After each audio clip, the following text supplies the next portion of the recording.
بسم اللہ الرحمن الرحیم الحمد للہ وکفا وسلام علی عباده الذین اصطفى اما بعد فاعوذ باللہ من الشیطان الرجیم بسم اللہ الرحمن الرحیم وذکر فإن الذکرى تنفع المؤمنین صدق اللہ العظیم۔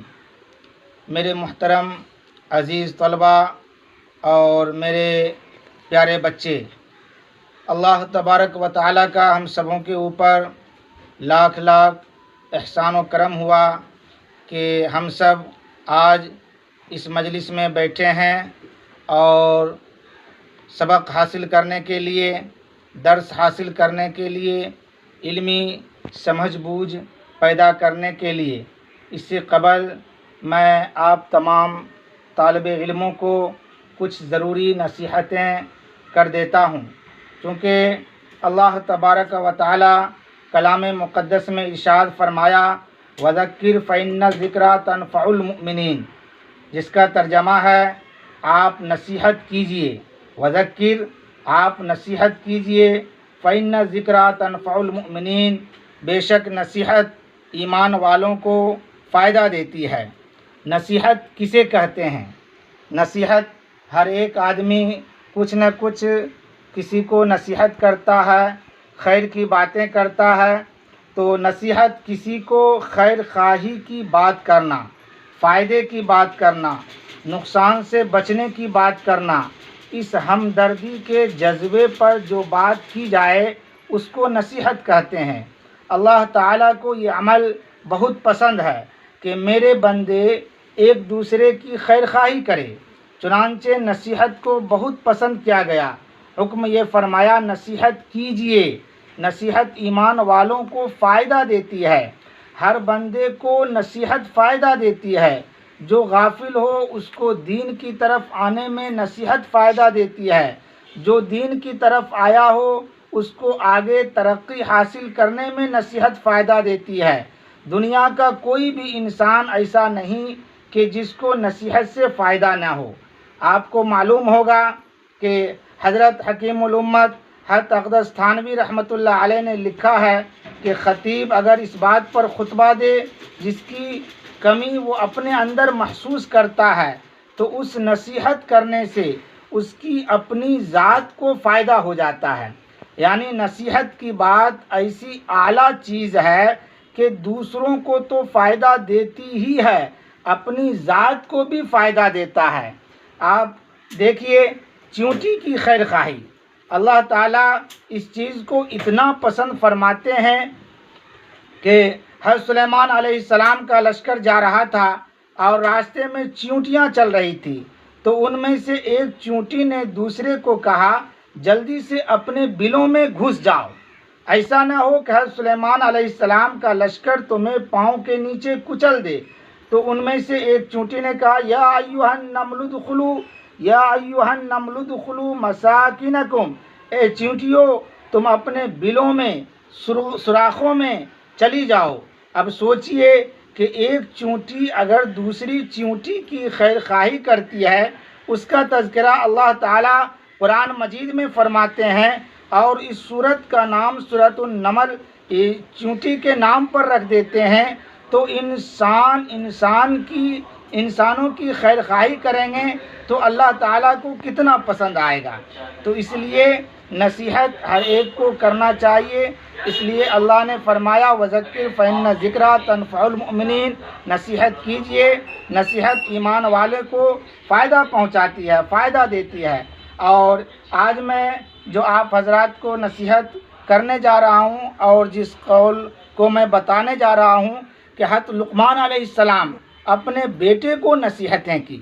حضرت لقمان علیہ السلام بہت بڑے اللہ کے ولی گزرے ہیں، ظاہراً رنگ کے کالے تھے، مگر وہ اپنے بیٹے کو نصیحت کر رہے ہیں، اور نصیحت یہ کر رہے ہیں کہ احفظ اربعا فی اربعین، احفظ اربعا فی اربعین، 4 موقعوں پر 4 چیزوں کی حفاظت کرنا، 4 موقعوں پر 4 چیزوں کی حفاظت کرنا۔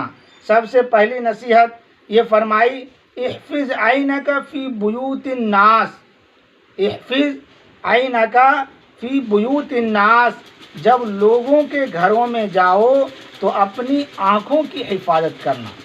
جب لوگوں کے گھروں میں جاؤ تو اپنی آنکھوں کی حفاظت کرنا۔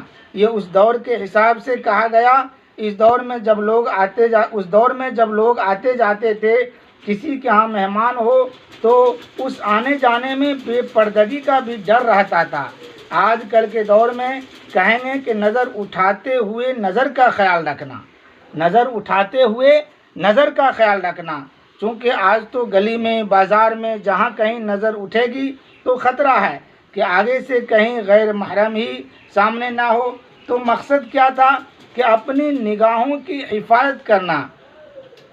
تو یہ آج کل کے نوجوانوں کے لیے ایک بہت بڑی نصیحت ہے، اور طلباء تو خاص کر اس کو دھیان میں رکھیں، چونکہ جب نظر انسان کا بڑھتا ہے، نظر تقسیم ہوتا ہے اور کوئی غلطی سرزد ہو جاتی ہے تو سب سے پہلے غلطی نگاہ ہی سے ہوتی ہے۔ اس لیے نگاہ کی حفاظت بہت زیادہ کریں اور خوب دھیان رکھیں، تاکہ آپ کے علم میں خلل نہ ہو، اور جس جستجو اور جس محنت کو آپ لے کر چل رہے ہیں اس جستجو میں لگے رہیں، پھسلے نہیں، اور محنت لگن سے پڑھتے رہیں، سبق کو یاد کرتے رہیں، اور اپنا لگن کو قائم رکھیں۔ دوسری نصیحت یہ فرمائی، احفظ لسانک فی مجالس الناس، جب لوگوں کی مجلس میں بیٹھو تو اپنی زبان کی حفاظت کرنا۔ جب لوگوں کی مجلس میں بیٹھو تو اپنی زبان کی حفاظت کرنا۔ اکیلے بیٹھ کے تو زبان کی حفاظت کی ضرورت ہی نہیں کہ اکیلے میں بیٹھ کر تو کوئی کسی کو گالیاں نہیں دے گا۔ اگر کوئی کسی کو گالیاں دیتا ہے، کچھ بکتا ہے، تو کہیں گے پاگل ہے، بے وقوف ہے۔ جب آدمی 1 سے 2، 2 سے 3، 3 سے 4 جب مجلس لگ جاتی ہے تو وہاں پہ اپنی زبان کی حفاظت کرنا۔ یہ حضرت لقمان علیہ السلام اپنے بیٹے کو نصیحت کر رہے ہیں۔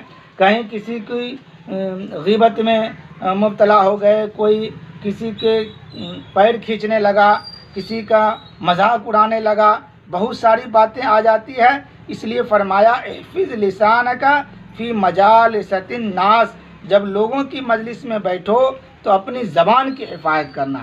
تیسری نصیحت یہ فرمائی، احفظ معدتک علی مائدۃ، جب تو دسترخوان پر بیٹھے تو اپنے معدے کی حفاظت کرنا۔ جب تو دسترخوان پر بیٹھے تو اپنے معدے کی حفاظت کرنا، یعنی کھانے کے لیے جب آپ بیٹھیں تو اپنے معدے کی حفاظت۔ وہ کس طرح ہوگا؟ اس لیے کہ دسترخوان کوئی بیٹھنے کی چیز نہیں ہے، انسان اس جگہ بیٹھ کر کھاتا ہے، وہی جو چیز کھاتا ہے وہی اس کی صحت ہوتی ہے۔ جو چیز کھاتا ہے، جو آپ کھاتے ہیں وہی آپ کی صحت بنتی ہے۔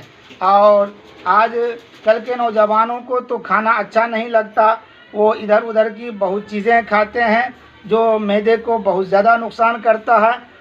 کھائیں گے، الٹی سیدھی چیزیں بہت زیادہ بن گئی ہیں جو بازاروں میں ملتی ہے، اور اس پر زیادہ دھیان دیتے ہیں۔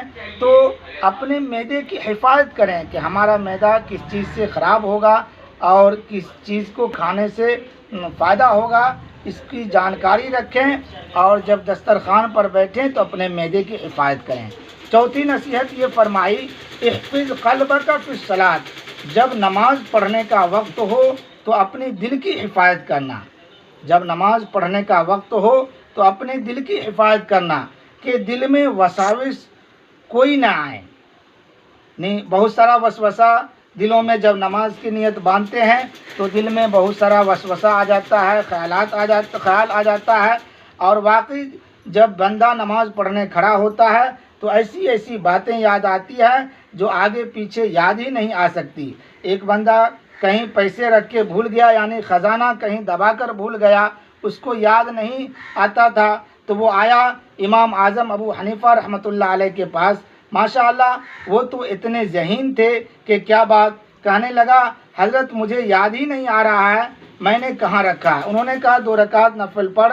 ان کو پتہ تھا کہ 2 رکعت نفل پڑھے تو بس فوراً اس کو نماز کا خیال نہیں رہتا، یہ سب باتیں یاد آ جاتی ہیں تو فرمایا کہ بیٹے نماز میں اپنے دل کا لحاظ رکھنا، یعنی خیال رکھنا، تاکہ اس میں کوئی وساوس خیالات باہر کے نہ آ جائیں۔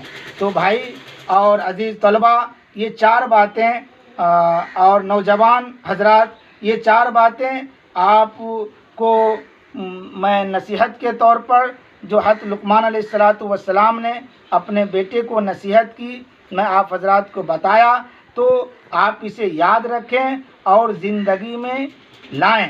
زندگی میں اس کو صرف سننے کی بات نہیں ہے بلکہ زندگی میں اتارنے کی بات ہے۔ جب کوئی نصیحت زندگی میں کوئی اتارتا ہے تو پھر اس کے اثرات معلوم ہوتے ہیں۔ تو آپ بتائیں اور یاد رکھیں وہ چار باتیں کون سی ہیں۔ نمبر 1 آنکھوں کی حفاظت، نمبر 2 زبان کی حفاظت، نمبر 3 معدے کی حفاظت، نمبر 4 اور نماز کے اندر دل کی حفاظت۔